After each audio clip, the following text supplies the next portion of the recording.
Got a great blue heron here at the Beaver Dam analog, and when we came over to the dam it flew onto this tree branch, and now it's perched on the branch and watching us.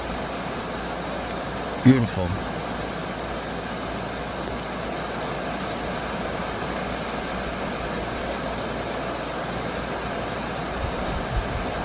The Beaver Dam analog attracts great blue herons and other animals and species, and we're grateful for wildlife visiting and living here, like the great blue heron.